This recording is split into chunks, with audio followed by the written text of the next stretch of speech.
الحمد لله رب العالمين والصلاة والسلام على رسوله النبي الكريم اما بعد۔ زکوٰۃ کے مسائل چل رہے ہیں۔ گزشتہ دنوں ایک چیز جانوروں کے متعلق آج بیان کرنا ہے۔ یاد رکھیے کہ جانور جو ہم رکھتے ہیں آج کل کے حساب سے اس کی 3 قسمیں ہیں۔ ایک جسے ریوڑ کہا جاتا ہے، جو دیہات کے لوگ یا کوئی اپنے مال و اسباب کے طور پر رکھنا، کہ وہ ایک اس کا مال ہے، اس کی جائیداد یا اس کی سرمایہ ہے اس کا، اور اس میں وہ اپنی ضرورت کے لیے بھی جب اس کو چاہیے ہوتا ہے استعمال کرتا ہے، اور جب کبھی ضرورت آ جاتی ہے تو اسی میں سے کچھ بیچ بھی دیتا ہے۔ نہ سارے کے بیچنے کی اس کی نیت ہوتی ہے، نہ سارے کے استعمال، بس اس کا مال ہے، سرمایہ ہے۔ اس کو شریعت کے استعمال میں ایسے جانوروں کو صائمہ کہا جاتا ہے، اور اس کی زکوٰۃ کے متعلق مستقل نصاب ہے۔ بکروں کے لیے علیحدہ ہے، گائے کے لیے علیحدہ ہے، اونٹ کے لیے علیحدہ ہے۔ وہ ایک مستقل نصاب ہے، اس کے مطابق زکوٰۃ ادا کی جاتی ہے۔ 20 بکرے ہوں گے تو 1 بکرا، پھر 25 پہ 2، اس طرح کر کے پورا نصاب ہے۔ تو جس کے پاس ایسا مال ہو وہ اپنے اس مال مویشی کی تعداد اور اس کی قسم کسی سے پوچھ کر اس کی زکوٰۃ معلوم کر لیا کرے، کیونکہ ہر 10 کے بعد زکوٰۃ بدل جاتی ہے۔ دوسری قسم مال مویشیوں کی یہ ہے کہ کیٹل فارم جس طرح ہم بناتے ہیں، کہ انسان مال جانور اسی لیے خریدتا ہے، رکھتا ہے کہ میں نے اسے فروخت کرنا ہے، چاہے وہ اسے ذبح کر کے اس کا گوشت فروخت کرے یا اسے زندہ فروخت کرے۔ اس نیت سے اگر آپ نے فارم بنایا ہوا ہے اور آپ کے پاس مال جانور وغیرہ موجود ہیں تو پھر اس کی حیثیت مال تجارت کی ہے، اور اس حیثیت میں اس کی مالیت پر زکوٰۃ ہے۔ جتنے کا یہ آپ کے پاس مال اسباب موجود ہے اور سال گزر گیا ہے تو اس کی جو مالیت بھی ہو جائے اس کے 2.5% آپ نے زکوٰۃ دے دینی ہے۔ جبکہ آپ نے یہ جانور اس لیے رکھے ہوئے ہیں کہ آپ فروخت کرتے ہیں، اور کیٹل فارم۔ تیسری قسم یہ جانور رکھنے کی ہے کہ آپ نے ڈیری فارم بنایا ہوا ہے، کہ آپ دودھ بیچتے ہیں، دودھ کا کاروبار کرتے ہیں، اور یہ مال مویشی آپ کے پاس اس لیے موجود ہے، گائے ہے، بھینس ہے یا بکریاں ہیں، کہ آپ دودھ کی تجارت کرتے ہیں۔ اس صورت میں اس جانور کی حیثیت جو ہے وہ مشینری کی طرح، دکان جو کرائے پر چل رہی ہو یا جو گاڑیاں کرائے پر چل رہی ہو، اس حیثیت میں یہ مال ہو جائے گا۔ اس وقت نہ اس کی ذات پر زکوٰۃ ہے، نہ اس کی مالیت پر زکوٰۃ ہے۔ جو دودھ آپ فروخت کر رہے ہیں وہ پیسہ اگر آپ کے پاس بچا ہوا موجود ہے تو سال گزرنے پر اس کے اوپر زکوٰۃ ہوگی۔ تو یہ 3 جانوروں کے الگ الگ حیثیت ہیں، آپ کی نیت سے ان میں تبدیلی آتی رہتی ہے۔ اسی طرح زرعی زمین ہے۔ زرعی زمین کے اندر بھی یہ تفصیل ہے کہ اگر آپ نے زراعت کے لیے رکھی ہوئی ہے تو اس میں عشر ہے، پھر اس میں وہ الگ تفصیل ہے کہ آپ اس کو کیسے سیراب کرتے ہیں، اس تفصیل کے ساتھ اس میں عشر ہے۔ اور اگر کسی شخص کا کاروبار یہ ہے کہ وہ زرعی زمین خریدتا ہے اور فروخت کرتا ہے، اس کا کاروبار یہی ہے، اور اس کی ملکیت میں کچھ زرعی زمین موجود ہے اور اسی نیت سے ہے کہ کوئی گاہک ملے گا تو میں فروخت کر دوں گا، کاروبار یہی ہے، تو پھر یہ زمین جو ہے مال تجارت ہو جائے گی، پھر اس کی مالیت پر زکوٰۃ آئے گی۔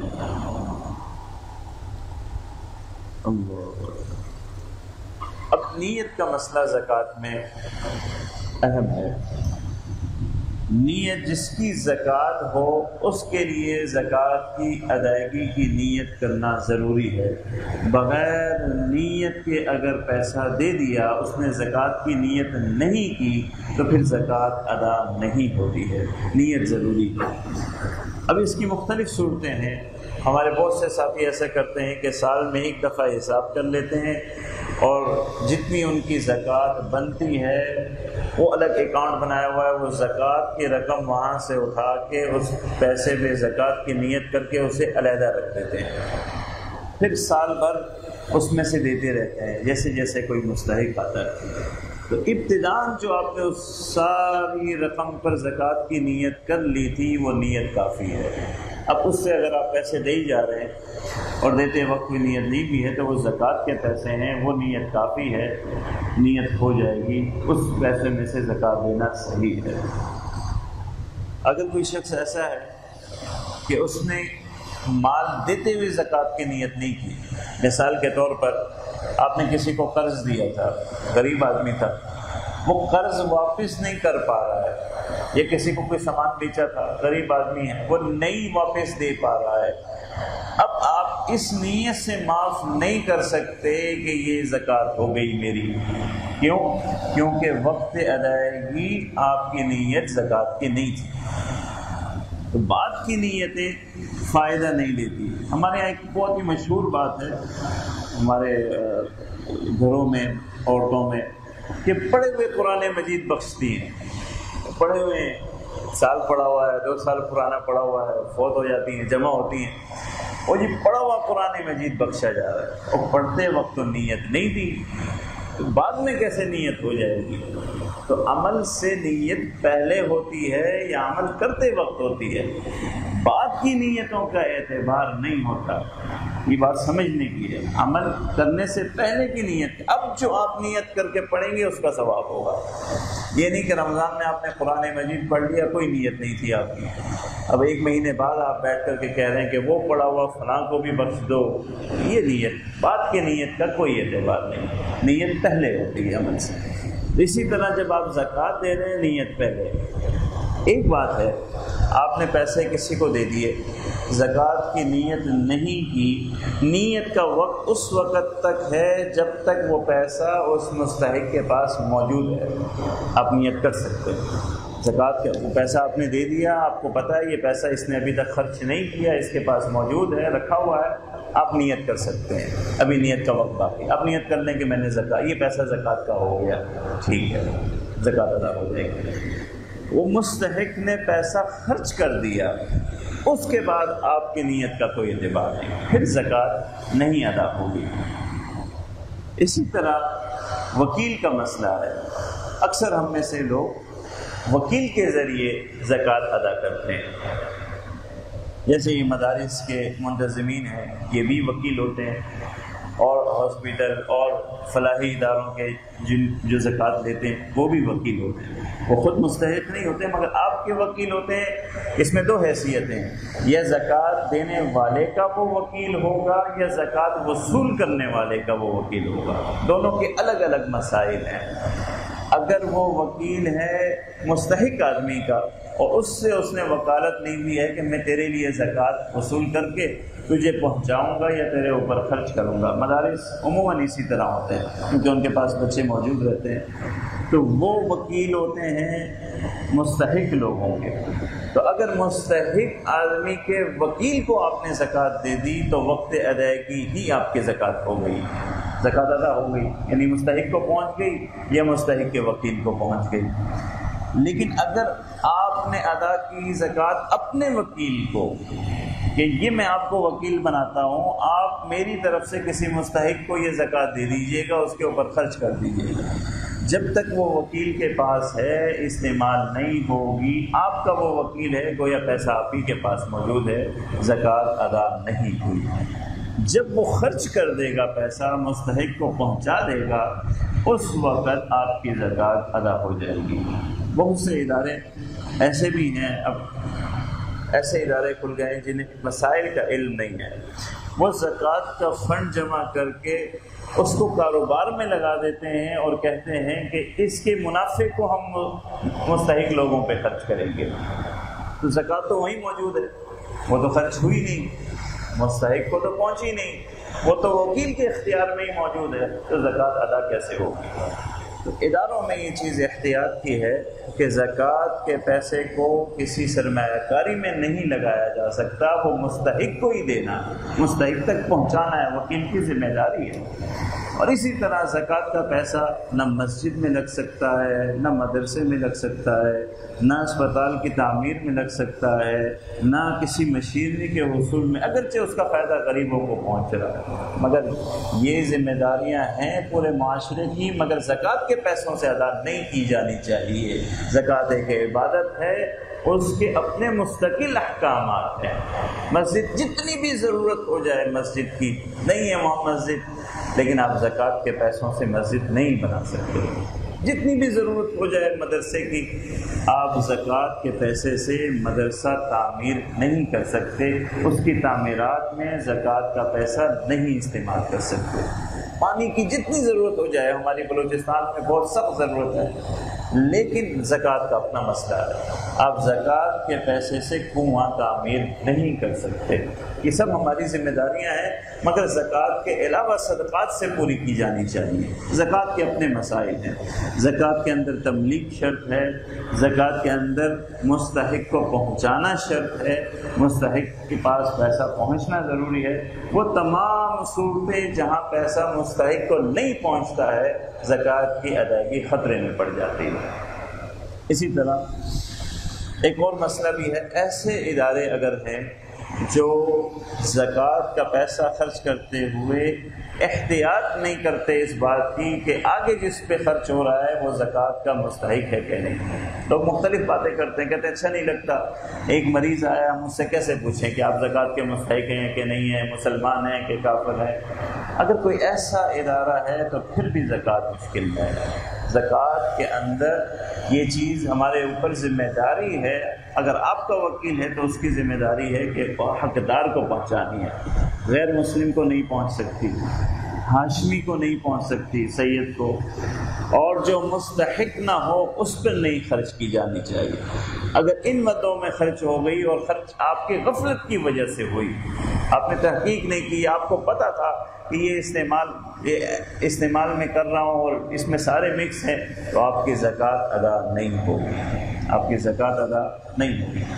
ہاں، اگر آپ نے اپنے طور پہ تحقیق کر کے دیا تھا، تحقیق آپ نے جتنی شریعت میں زیادہ خریدنے کی ہمارے اوپر شریعت نے لازم نہیں کیا، مگر ایک سرسری تحقیق کی حکم ہے کہ سرسری تحقیق کے بعد جب ہم کسی ادارے کو زکوٰۃ دے دیتے ہیں، بعد میں ہمیں پتہ چلتا ہے کہ اس نے زکوٰۃ کو صحیح مد میں نہیں استعمال کیا، تو پھر علماء کہتے ہیں مسئلہ یہ ہے کہ آپ نے تو تحقیق کر لی تھی تو زکوٰۃ آپ کی ادا ہو گئی، لیکن آپ کو پہلے سے علم ہے کہ یہ ادارہ مستحق غیر مستحق پہ خرچ کرتا ہے، یہ آدمی جس کو میں زکوٰۃ دے رہا ہوں یہ مستحق نہیں ہے، پھر بھی آپ نے اسے زکوٰۃ دے دی تو آپ کی زکوٰۃ ادا نہیں ہوگی۔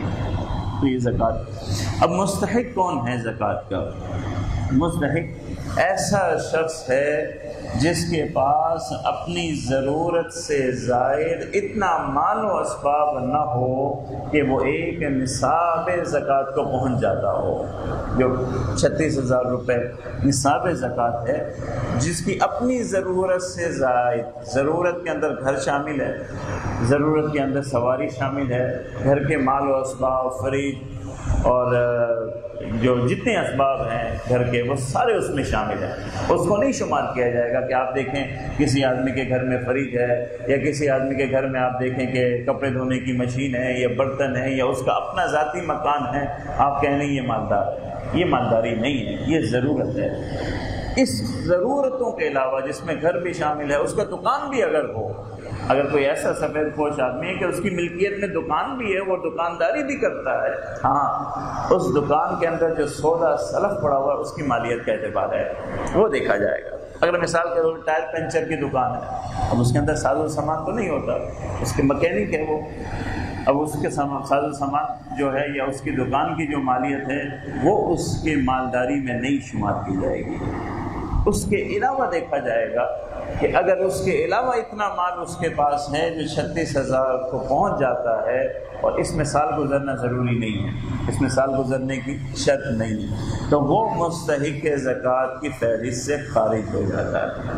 اگر اس کے پاس اتنا پیسہ ہے مگر اتنا ہی قرض ہے، 1 لاکھ روپے گھر میں رکھا ہوا ہے اس نے، مگر 2-3 لاکھ روپے قرض ہے اس کا، تو پھر بھی وہ مستحق زکوٰۃ ہے، اسے زکوٰۃ دی جا سکتی ہے۔ عموماً آج کل اللہ تعالیٰ معاف کرے پیسوں میں برکت ختم ہو گئی، اگر وہ 30, 40, 50 ہزار بھی کماتا ہے مگر گھر میں بیماریاں ایسی ہیں، والد بیمار ہے، کوئی معذور بچے ہیں یا کوئی ایسا ہے کہ وہ 40-50 ہزار بھی خرچ ہو جاتا ہے، پھر بھی بیچارہ پریشانی میں رہتا ہے اور اس کے گھر کے اخراجات نہیں پورے ہوتے، تو آپ اس کی نوکری کو مت دیکھیے، اس کی تنخواہ کو مت دیکھیے، ضرورت کو دیکھیے۔ اگر اس کی ضرورت میں وہ سارا پیسہ صرف ہو جاتا ہے پھر بھی بیچارہ پریشان ہے، پھر بھی وہ مستحق ہے زکوٰۃ، اپنی ضرورت کے لیے وہ زکوٰۃ لے سکتا ہے۔ باقی ہاشمی، اللہ اکبر، ہاشمی جو سید کہلاتے ہیں ان کو زکوٰۃ نہیں دی جا سکتی، اور اسی طرح غیر مسلم کو زکوٰۃ نہیں دی جا سکتی۔ اس کا تعلق ان کے کفر سے نہیں ہے، یہ زکوٰۃ کے احکامات ہیں، یہ عبادت کے احکامات ہیں۔ یاد رکھیے بہت سے لوگ دھوکے میں ہیں، پریشانی میں ہیں، وہ سمجھتے ہیں کہ کافر سے نفرت کرنا ایمان کا تقاضا ہے، یہ بات غلط ہے۔ بھائی کفر سے ہمیں پریشانی ہے، انسان سے پریشانی نہیں ہے۔ اس انسان کو تو بچانا ہے، اس سے تو محبت کرنی ہے، اس کا تو فکر کرنی ہے۔ اگر آپ اسی سے نفرت کریں گے تو وہ کیسے مسلمان ہوگا؟ وہ بھی کہے گا تم اپنے گھر میں خوش، میں اپنے گھر میں خوش۔ تو حضور صلی اللہ علیہ وسلم نے کبھی کسی انسان سے نفرت کا اظہار نہیں کیا۔ کافر سے نفرت نہیں ہے، نہ احکامات میں نہ حکم ہے۔ یہ تو یہ زکوٰۃ ہمیں نہیں دیتے، یہ زکوٰۃ کے احکامات ہیں، نفرت کی بنیاد پہ نہیں ہے۔ یہ تو ہاشمی کو بھی نہیں دیتے، یہ تو مسجد میں بھی نہیں دیتے، تو کیا مسجد سے نفرت کرتے ہیں؟ کیا ہاشمی سے نفرت کرتے ہیں؟ یہ احکامات ہیں، یہ سارے احکامات ہیں۔ تو مسجد پہ نہیں خرچ ہوگی، مدرسے پہ نہیں خرچ ہوگی، مالدار پہ نہیں خرچ ہوگی، غیر مسلم پہ نہیں خرچ ہوگی، اور ہاشمی سید پر نہیں خرچ ہوگی۔ اس کے علاوہ آپ نے زکوٰۃ دے دینی ہے۔ کئی سالوں کی زکوٰۃ اگر نہیں دی ہے، ذمے پہ باقی ہے، آپ کے ذمے پر ہے کہ حساب کر کے آپ زکوٰۃ دے دیجیے، یہ آپ کے ذمے پر زکوٰۃ باقی ہے۔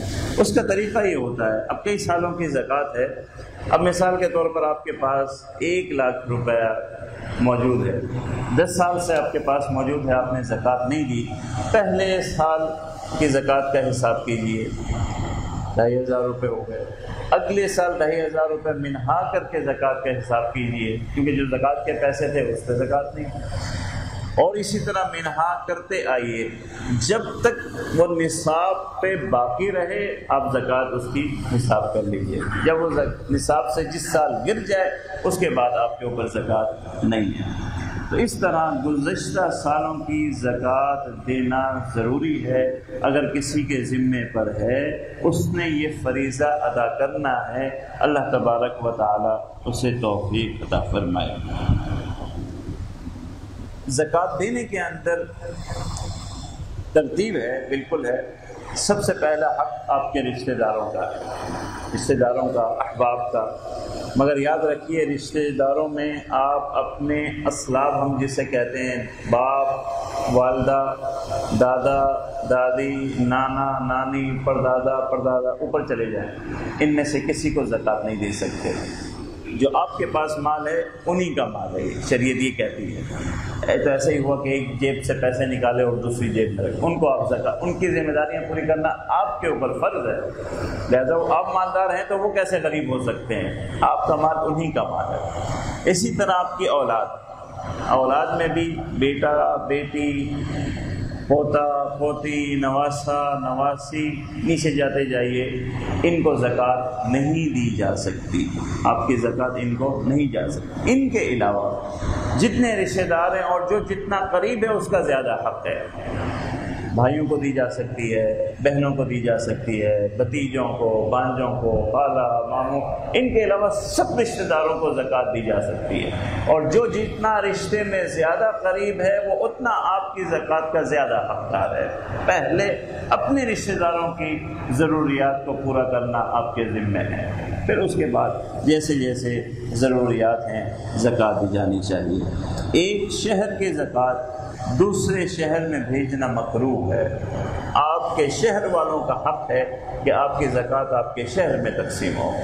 اپنے شہر کو چھوڑ کر کے، اپنے شہر کے فقراء کو چھوڑ کر کے دوسرے شہر میں زکوٰۃ بھیجنا مکروہ ہے، الا یہ کہ دوسرے شہر میں آپ کا قریبی رشتہ دار ہو۔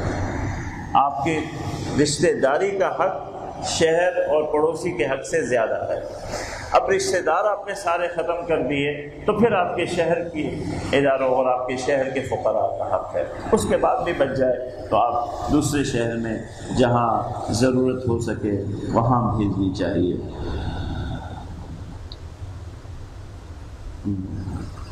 اگر آپ نے کسی کو زکوٰۃ دی، وقت زکوٰۃ وہ مستحق تھا، آپ کے زکوٰۃ دینے کے بعد وہ مالدار ہو گیا، 40-50 ہزار ضرورت آپ نے دے دی اس کو، آپ کی زکوٰۃ ہو گئی۔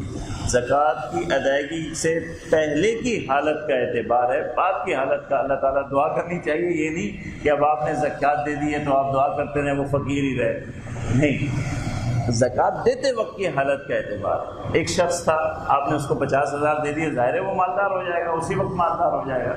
تو زکوٰۃ دینے سے وقت کی حالت کا اعتبار ہے، بعد کی حالت اللہ تعالیٰ چاہے اور اللہ تعالیٰ سے دعا کرنی چاہیے سب کی ضرورتیں پوری۔ اگر بعد صبح آپ کو پتہ چلا کہ وہ مالدار ہو گیا ہے، کوئی بات نہیں، آپ کی زکوٰۃ ادا ہو گئی۔ جس وقت آپ نے زکوٰۃ دی تھی اس وقت وہ ضرورت مند تھا۔ اسی طرح کوئی مالدار شخص ہے مگر اس کی بالغ اولاد ایسی ہے جو فقیر ہے، ہو جاتا ہے باپ بیٹوں میں لڑائی ہو جاتی ہے، یا بیٹا باپ پہ نہیں خرچ کرتا، الگ ہو جاتے ہیں، باپ تو مالدار ہے یا بیٹا فقیر ہے، یا بیٹا بہت مالدار ہے۔ اللہ معاف کرے، ہمارے معاشرے میں والدین کے بارے میں بڑے قصور ہیں، بڑی کوتاہیاں ہیں۔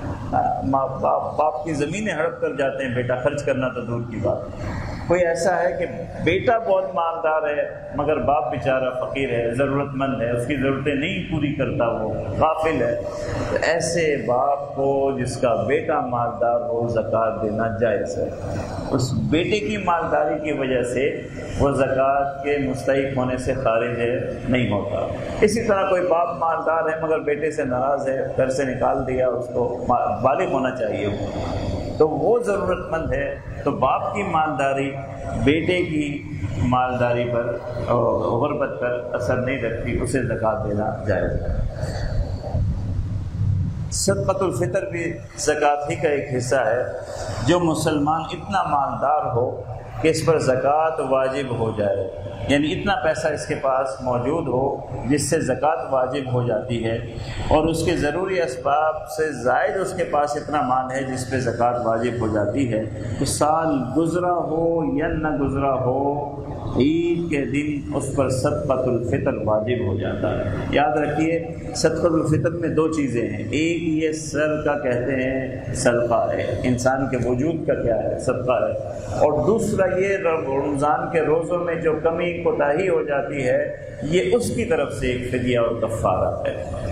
تو اب یہ دونوں باتیں اس میں ہیں، تو لہٰذا ایسا شخص بھی جس نے رمضان کے روزے نہیں رکھے، صدقۃ الفطر اس پر علیحدہ سے واجب ہے۔ وہ یہ نہیں کہہ سکتا کہ میں نے تو روزے ہی نہیں رکھے تو کمی کوتاہی کہاں سے ہوگی، میں صدقۃ الفطر بھی نہیں دیتا، نہیں، صدقۃ الفطر علیحدہ سے ذمے پر واجب ہے، اور صدقۃ الفطر آپ کا اپنے وجود کا بھی اور اپنے گھر میں موجود نابالغ بچوں کا بھی آپ کے اوپر واجب ہے۔ جو آپ کے گھر میں آپ کے نابالغ بچے ہیں ان کی طرف سے بھی ادا کرنا آپ پر واجب ہے۔ باقی جو اولاد بالغ ہو گئی یا دوسرے رشتہ دار آپ کے ساتھ گھر میں ہیں ان کی طرف سے دینا واجب نہیں ہے، اگر دیں گے تو اچھی بات ہے، انہیں اطلاع کر کے بتا کر کے آپ ان کی طرف سے کیا کر دیجئے، ادا کر دیں گے تو اچھی بات ہے۔ صدقۃ الفطر کے اندر آپ کو پتہ ہے کہ مختلف نصاب ہیں، گندم بھی ہے، نصف سا ہے، اسی طرح جو ہے، کشمش ہے، تو ان ساری چیزوں کے مستقل نصاب قیمتیں اوپر نیچے ہوتی رہتی ہیں۔ اس کے بارے میں اچھی بات یہ ہے کہ انسان کو اپنی کیفیت کا لحاظ رکھنا چاہیے، اور اسی میں فقراء کی بہتری بھی ہے۔ اگر اللہ نے آپ کو مالداری دی ہے، اعلیٰ درجے کی مالداری دی ہے، تو آپ اعلیٰ نصاب سے دیجیے، اور اگر اللہ تعالیٰ نے آپ کو مہربانی کی ہے، مالدار ہیں مگر اتنے نہیں، تو چاہیں گندم سے دے دیں۔ تو کوئی بھی نصاب نصاب سے آپ صدقۃ الفطر ادا کر سکتے ہیں۔ ایسا بھی کر سکتے ہیں کہ اپنا صدقۃ الفطر اعلیٰ سے دے دیں، بچوں کا ادنا سے دے دیں، اس میں وسعت ہے، ادا کر سکتے ہیں۔ اگر کسی انتہائی مالدار نے بھی گندم سے دے دیا تو فریضہ اس کا بھی ادا ہو جائے گا، گناہ گار وہ نہیں رہے گا، فریضہ اس کا بھی ادا ہو جائے گا۔ یہ تقوی کی بات ہے، تقوی کی بات ہے، ورنہ گندم کم از کم جو سب سے کم نصاب ہے 100 روپے ہے اس سال، اس سے بھی اگر کوئی ادا کر دے گا، چاہے وہ جتنا بھی مالدار ہو، اس کا صدقۃ الفطر ہو جائے گا، اس کے ذمے سے فرض ثابت ہو جائے گا۔ اگر صدقۃ الفطر نہیں ادا کیا، ذمے پر ہے، واجب ہے، رہے گا، 10 سال 20 سال بھی گزر جائیں رہے گا، وقت سے آپ نے قضا کر دیا، اللہ معاف کرے،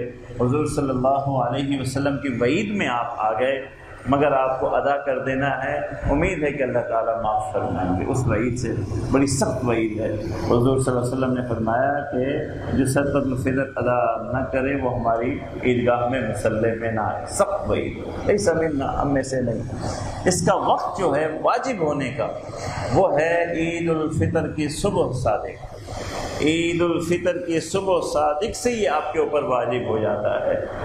یعنی اس کا مطلب یہ ہے، اس کا فائدہ یہ ہے کہ اللہ معاف کرے کوئی عید الفطر کی صبح صادق سے پہلے فوت ہو گیا، 15 منٹ پہلے بھی فوت ہو گیا، تو اس کے ذمے اس سال کا صدقۃ الفطر نہیں تھا، واجب ہی نہیں ہوا، تو یہ صدقۃ الفطر اس عید کے دن کی صبح صادق سے واجب ہوتا ہے۔ اس دن کوئی بچہ پیدا ہو گیا صبح صادق کے وقت تو اس کا آپ کے اوپر آ جائے گا۔ تو یہ صبح صادق پر جب واجب ہوتا ہے، مگر اس کی ادائیگی آپ پہلے بھی کر سکتے ہیں، ابھی سے لوگ دے رہے ہیں، ہو جائے گی، پہلے سے دینے میں کوئی حرج نہیں عید تک، مگر عید کی نماز سے زیادہ مؤخر نہیں کرنا چاہیے۔ زیادہ مؤخر کرنے سے کہ آپ نے عید کی نماز کے لیے آ گئے اور صدقۃ الفطر نہیں ادا کیا تو گویا کہ آپ گناہگار ہو گئے، آپ نے صدقۃ الفطر ادا نہیں کیا۔ صدقۃ الفطر انہی لوگوں کو دیا جاتا ہے جنہیں زکوٰۃ دی جاتی ہے، جو زکوٰۃ کے مستحق ہیں انہیں ہی صدقۃ الفطر دیا جاتا ہے، جو زکوٰۃ نہیں لے سکتا وہ صدقۃ الفطر بھی نہیں لے سکتا۔ زکوٰۃ کے اندر ایک اور مسئلہ بھی ہے کہ آپ کے گھر کے اندر ملازمائیں ہیں، گھر کے کام کرنے والی ہیں، انہیں بھی زکوٰۃ دی جا سکتی ہے اگر وہ مستحق ہیں، بشرطے کہ اس زکوٰۃ کو آپ اپنی تنخواہ میں نہ شمار کریں۔ یہ نہیں کہ اس مہینے جو ہے میں تنخواہ نہیں دیتا کیونکہ میں نے 20,000 زکوٰۃ دے دی ہے تو تنخواہ لے کے کیا کرے گی، ایسا نہیں۔ ایسا کریں گے تو جتنا اس کی تنخواہ کا حصہ ہے وہ آپ کے ذمے پہ رہ جائے گا، اس کا پیسہ آپ کے پاس، آپ اس کے مقروض ہو جائیں گے۔ تو زکوٰۃ کے حصے سے تنخواہ نہیں کاٹی جا سکتی، یا تنخواہ کے بدلے میں زکوٰۃ نہیں دی جا سکتی۔ زکوٰۃ دینا چاہتے ہیں ملازمین کو اور وہ مستحق ہیں تو انہیں ان کے تنخواہ سے علیحدہ زکوٰۃ دی جائے، یہ صحیح طریقہ ہے۔ زکوٰۃ بے شک انہیں دی جا سکتی ہے۔ اللہ تبارک و تعالیٰ سے دعا ہے کہ اللہ تبارک و تعالیٰ ان احکامات پر عمل کرنے کی توفیق عطا فرمائے۔ آج کے اس درس سے ہمارا یہ سلسلہ مکمل ہوا۔ میں نے کوشش کی کہ وہ مسائل ہم ذکر کریں جس کا ایک مسلمان کا جاننا فرض ہے، جو فرائض میں مسائل آتے ہیں وہ ذکر کیے جائیں، اور میں نے بیچ میں نماز کا مسئلہ چھوڑ دیا، سب سے اہم ہے مگر چھوڑا اس لیے کہ وہ طویل بہت ہے، وہ مکمل بھی نہیں ہوتا، بیچ میں رہ جاتا دروس میں۔ اللہ کی مہربانی سے ایمانیات پر ہم نے ایک مختصر مکمل گفتگو ہوئی، شرک بدعات پر گفتگو ہوئی، گناہوں پر گفتگو ہوئی، اور اللہ کے حکم سے روزے کے تمام مسائل پر، اور زکوٰۃ بھی آج الحمدللہ مکمل ہو گئی۔ اب جو چیزیں مسلمان کے جاننا ضروری ہے اس میں ایک نماز کے مسائل رہ گئے ہیں، وہ ہم سب کو سیکھنے چاہیے۔ اسی طرح حج کے مسائل رہ گئے ہیں، وہ ہمیں سیکھنے چاہیے۔ اسی طرح بیوعات جو ہم کاروبار کرتے ہیں وہ بھی ہر مسلمان کو سیکھنا لازمی ہے کہ اس کے کاروبار کے متعلق کیا مسائل ہیں، وہ بھی جاننے چاہیے، کون سا طریقہ کاروبار کا صحیح ہے، کون سا طریقہ غلط ہے، اور یہ سب سے اہم ہے۔ اگر آپ کی روزی رزق حلال نہیں ہوگا تو دعاؤں میں بھی اثر نہیں رہے گا، عبادت میں بھی خشوع اور خضوع نہیں رہے گا۔ تو حلال کمائی کے لیے مسائل جاننا ضروری ہے، تو بیوعات کے مسائل ہیں، اسی طرح نکاح اور طلاق کے مسائل ہیں۔ تو یہ اگر اللہ تعالیٰ ہمت دے۔ یہ مسائل اگر پورے ہو جائیں تو یہ دین کا وہ حصہ ہے جو ہر مسلمان کو جاننا ضروری ہے، اور اس کے لیے اس کا علم رکھنا فرض ہے۔ اللہ تبارک و تعالیٰ سے دعا ہے کسی موقع پر اگر پھر توفیق ہوئی اس سلسلے کو پھر یہیں سے شروع کریں گے، اور جو مسائل رہ گئے ہیں اسے بیان کریں گے۔ اللہ تبارک و تعالیٰ سے دعا ہے کہ اللہ تبارک و تعالیٰ قبول فرمائے۔